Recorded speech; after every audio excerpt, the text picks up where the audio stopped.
Hello friends, अब हम जानेंगे मध्यकालीन भारत में लोदी वंश के बारे में। लोदी वंश के संस्थापक बहलोल लोदी थे। जो लोदी वंश है उसके संस्थापक बहलोल लोदी थे।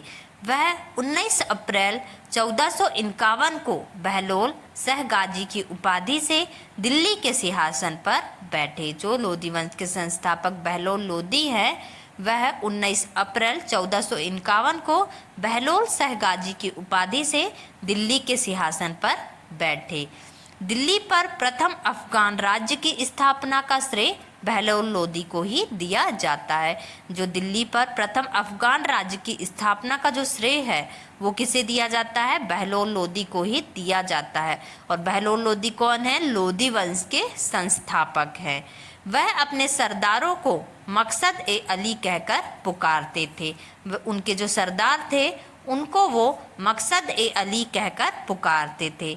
बहलोल लोदी का पुत्र निज़ाम खां 17 जुलाई 1489 ईस्वी में सुल्तान सिकंदर शाह की उपाधि से दिल्ली के सिंहासन पर बैठा। जो बहलोल लोदी के पुत्र थे निज़ाम खां, वो 17 जुलाई 1489 ईस्वी में सुल्तान सिकंदर शाह की उपाधि से दिल्ली के सिंहासन पर बैठा।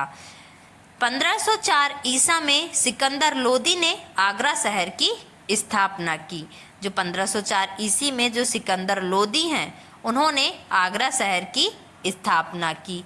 गुलरुखी शीर्षक से फारसी कविताएं लिखने वाला सुल्तान सिकंदर लोदी था। जो गुलरुखी शीर्षक से फारसी कविताएं लिखने वाला सुल्तान कौन था?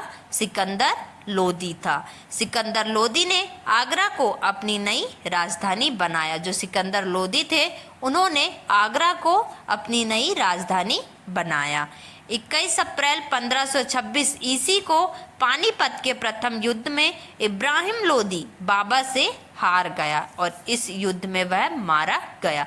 जब 21 अप्रैल 1526 ईस्वी को पानीपत का प्रथम युद्ध हुआ था तब इब्राहिम लोदी बाबर से हार गए और इस युद्ध में वह मारे गए। ये थी लोदी वंश की जानकारी।